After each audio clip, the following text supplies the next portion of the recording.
wa ashabihi ahli sidqi wal wafa amma ba'du.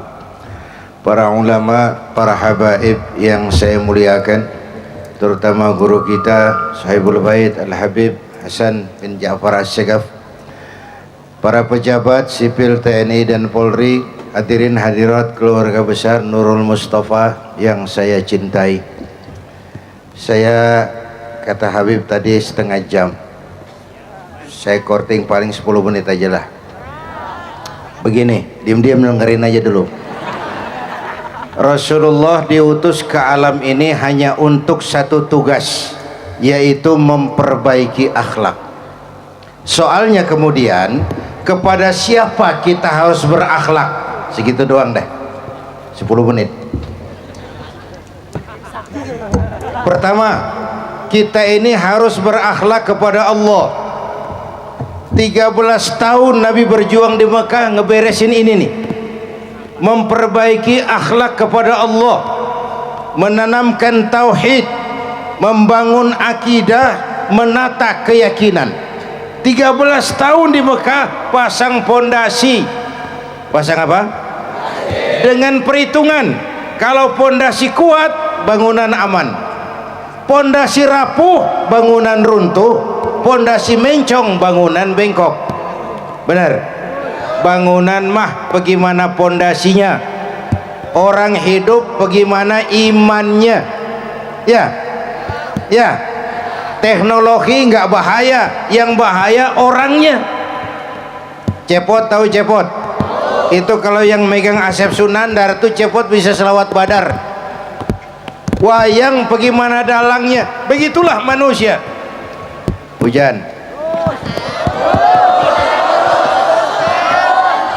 terus sanggup kehujanan, mau kebasahan. Kita lihat siapa yang bubar duluan. Ayo kita tawassul, mohon pertolongan Allah supaya hujannya ditunda dulu sampai acara kita selesai. Ya Rabbi bil Mustafa balligh maqasidana waghfir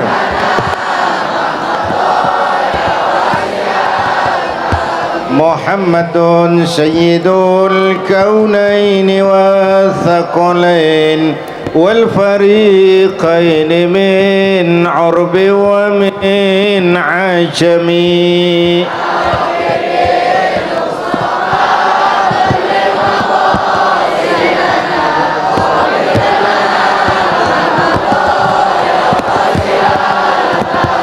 هو الحبيب الذي ترجى شفاعته لكل هول من الأهوال مفتحم مصطفى واغفر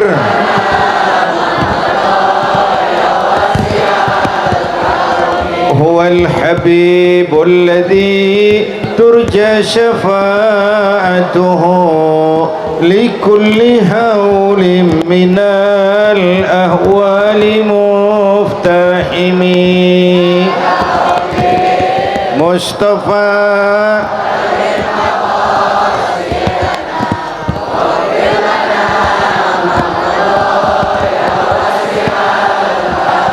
هو الحبيب الذي ترجى شفاعته لكل هول من الأهوال مفتحم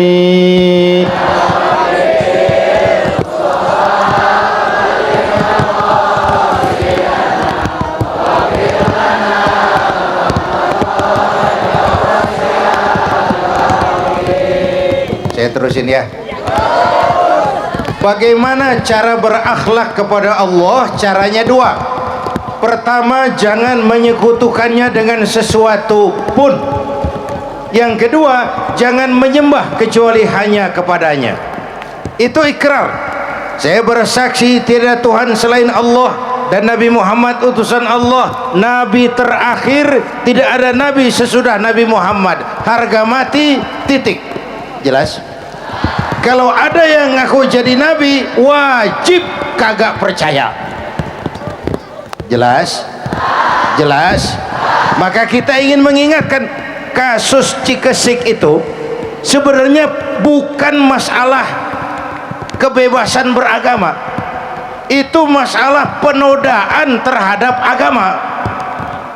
Kalau soal kebebasan beragama kita sangat menghargai. Jelas? Jelas? Kalau kaplingnya jelas, kita nggak marah-marah sama orang Kristen biarin dia bilang Tuhan tiga. Ya, itu kebebasan beragama. Lakum dinukum. Kita nggak marah sama orang Persia walaupun dia bilang Tuhan ada dua. Kenapa? Kaplingnya beda. Lakum dinukum. Tapi kalau ada orang ngaku Islam lalu percaya ada Nabi sesudah Nabi Muhammad, itu namanya penodaan terhadap agama. Jalan yang paling aman, bubarkan, selesai. Jelas? Jelas? Keluar, saya berikan peringatan. Ke dalam kita harus jaga gawang. Tahu jaga gawang? Ku anfusakum wa ahlikum. Kita menghormati orang lain agama. Soal agama orang lain, lakum dinukum. Yang kedua, jangan menyembah kecuali hanya kepada Allah. Ayo kita ngobrol. Ini kita semua hamba Allah bukan? Hamba Allah, kata siapa? Kata kita. Kalau kata kita namanya ngaku. Ngaku itu boleh dan murah. Yang mahal itu diakui. Ini yang kita peringati. Orang yang paling bersih hatinya Rasulullah. Orang yang paling baik akhlaknya Rasulullah. Orang yang sudah dapat jaminan ampun atas segala dosa Rasulullah. Tapi baginda Rasulullah kalau sholat malam bengkak kakinya karena rajin sujud. Jelas? Jelas? Ayo kita ngobrol lagi. Saya sering bilang hidup yang paling tenang itu hidup model tukang parkir. Ya, masih ingat? Tukang parkir di mall tuh biar mobil banyak, mereknya bagus-bagus, nggak pernah sombong. Ya, entar mobil pergi satu demi satu, habis sama sekali, dia nggak sedih. Kenapa? Tukang parkir hanya merasa dititipi. Kalau dititipi, hiduplah jabatan, harta, ilmu semua titipan. Kalau dititipi, hidup dong kayak tukang parkir.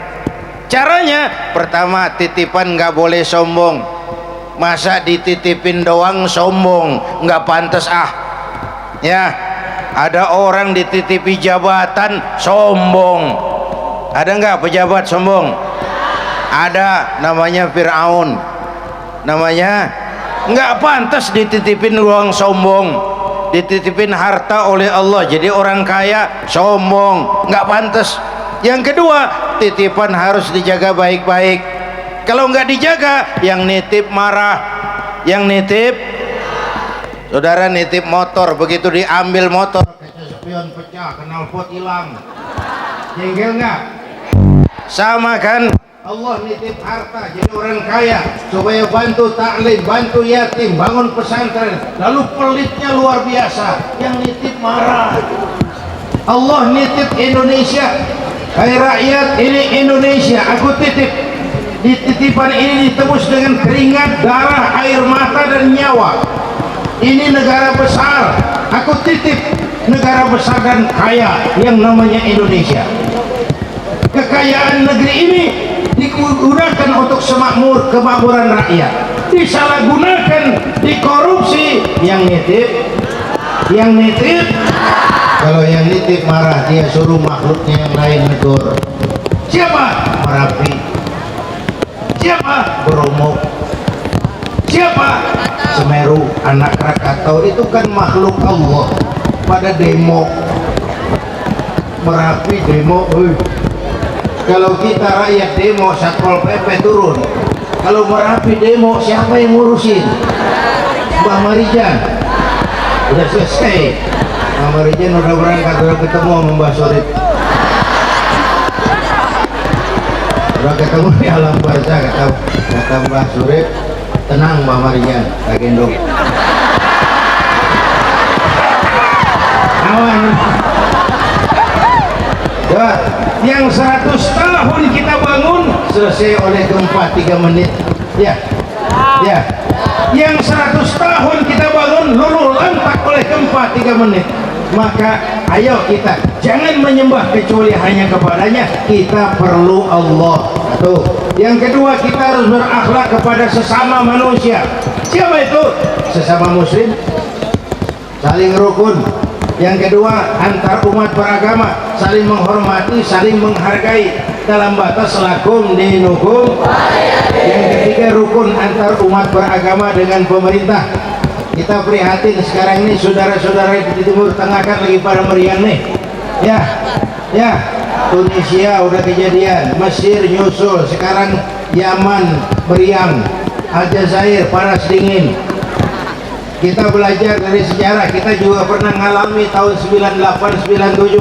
Maka kita harus jaga kerukunan antar umat beragama dengan pemerintah. Yang baik kita dukung, yang salah kita perbaiki. Setuju? Setuju? Yang ketiga, rukun antar umat beragama dengan pemerintah. Lalu yang ketiga, akhlak kepada sesama manusia. Sebagai dijelaskan tadi, Islam ini rahmatan lil alamin. Sehingga dengan mengembangkan 3 kerukunan ini, insya Allah nikmat kehidupan kita. Karena itu, dengan peringatan Maulid malam ini, mudah-mudahan menjadi bekal bagi kita semua untuk menjaga akhlak kepada Allah, akhlak kepada sesama, dan akhlak kepada makhluk Allah yang lain. Hadirin, ini yang dapat saya sampaikan.